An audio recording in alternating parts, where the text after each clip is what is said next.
నా పేరు దీపిక. నేను ఏఎన్జెడ్సీ 5th sem KV Rangareddy degree కాలేజ్లో ఉంది. ఈరోజు నేను ముందుగా సందర్శకులందరికీ నా నమస్కారం. ఈరోజు మీ ముందుకు నేను క్యాన్సర్ గురించి మాట్లాడడానికి వచ్చాను. క్యాన్సర్ రావడానికి గల కారణాలు అందరికీ తెలుసు, కానీ వాటిని ఎవ్వరూ పాటించడం లేదు. క్యాన్సర్ రావడానికి గల కారణాలు మద్యం సేవించడం, పొగ త్రాగడం, మరియు మన యొక్క ఆహారపు అలవాట్లు మరియు మన యొక్క జీవన శైలి. ఇవన్నీ సరిగ్గా ఉంటే మన క్యాన్సర్ మన దగ్గరికి కూడా రాదు. కాబట్టి ఇలాంటి అలవాట్లన్నిటిని మార్చుకొని మనం క్యాన్సర్ని దరికి రాకుండా చూసుకోవాలి. మరియు క్యాన్సర్ వీరికి మాత్రమే వస్తుంది, వీరికి రాదు అనేది ఏమీ ఉండదు. పిల్లల నుండి పెద్దల వరకు అందరికీ వస్తుంది. పిల్లలకి చాలా అరుదుగా వస్తుంది. పిల్లల్లో జ్వరం రావడం, ముక్కు నుండి రక్తం కారడం మరియు వారు బలహీనంగా మారడం, ఇలాంటి లక్షణాలు మీరు గమనించినట్టయితే వెంటనే వారికి ఆరోగ్య పరీక్షలు చేయించాలి. ఈ మాత్రం కూడా ఆలస్యం చేయకూడదు. మరియు పురుషులలో 50 సంవత్సరాల తరువాత ప్రోస్టేట్ క్యాన్సర్లు మరియు 20 నుండి 40 సంవత్సరాల లోపు వారికి క్యాన్సర్లు, టెస్టిక్యులర్ క్యాన్సర్లు ఇలాంటివి వస్తాయి. కాబట్టి ప్రతి ఒక్కరూ వార్షిక ఆరోగ్య పరీక్షలు చేయించుకోవాలి. మరియు మహిళల్లో బ్రెస్ట్ క్యాన్సర్లు, ఒవేరియన్ క్యాన్సర్లు ఇలాంటివి వస్తూ ఉంటాయి. కాబట్టి ప్రతి ఒక్కరూ వార్షిక పరీక్షలు చేయించుకోవాలి. మరియు అందరూ కూడా దానికి కారణాలు ఏంటివి, అవి రాకుండా మనం ఏం చేయాలి, ఇలాంటివి అందరూ తెలుసుకోవాలి.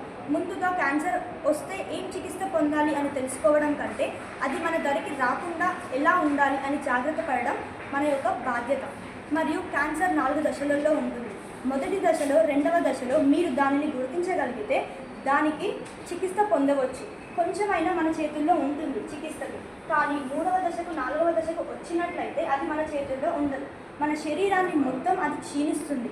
కాబట్టి మీకు అలాంటి లక్షణాలు, వాపు, అసమానతలు ఏ చోటైనా సరే మీకేమైనా అనిపిస్తే వెంటనే పరీక్షలు చేయించుకోవాలి. ఏ మాత్రం ఆలస్యం చేయకూడదు. అలాగే మనకు కీమోథెరపీ మరియు రేడియేషన్ మరియు శస్త్రచికిత్స ఇలాంటివి ఎన్నో చికిత్సలు ఉన్నాయి. కాబట్టి మీరు మొదటి దశలోనే దాన్ని కనుగొన్నట్లయితే, దాన్ని గమనించినట్లయితే వెంటనే చికిత్స పొందండి. లేదంటే మన చేతుల్లో ఏది ఉండదు. క్యాన్సర్ అనేది మనిషికి వచ్చే ఒక రోగం కాదు, మనిషి శరీరంలో ప్రవేశించే ఒక పురుగు లాంటిది. ఆ పురుగుని మన దరికి రాకుండా మనం చూసుకోవడం మన యొక్క బాధ్యత. దానికి వస్తే చికిత్స పొందడం ఎలా తెలుసుకోవాలి, చికిత్స ఎలా పొందాలి అని తెలుసుకోవడం కంటే అది మన దరికి రాకుండా ఎలా జాగ్రత్త పడాలి అని తెలుసుకోవడం మన యొక్క ముఖ్య లక్షణం. మరియు ఎవరికైనా క్యాన్సర్ వచ్చినట్లయితే వారిని దూరం పెట్టకుండా మరియు వారిని ఒంటరిగా చేయకుండా మనం వాళ్ళకి ధైర్యం చెబుతూ మరియు వాళ్ళు ఎలాంటి జాగ్రత్తలు తీసుకోవాలి అని మనం చెప్పాలి.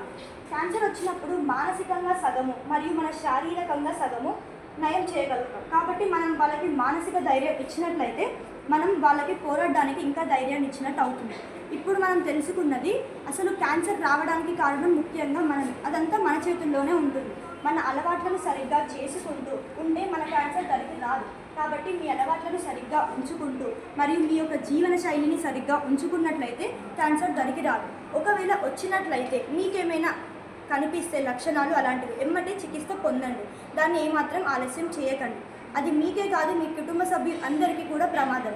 ఇంట్లో ఒక మనిషికి వచ్చిందంటే ఆ మనిషి బాధపడడం కాదు, ఒక కుటుంబమే బాధపడడం అని అర్థం చేసుకోవాలి.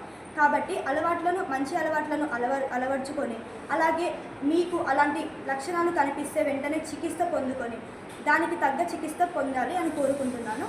అందరికీ ధన్యవాదాలు.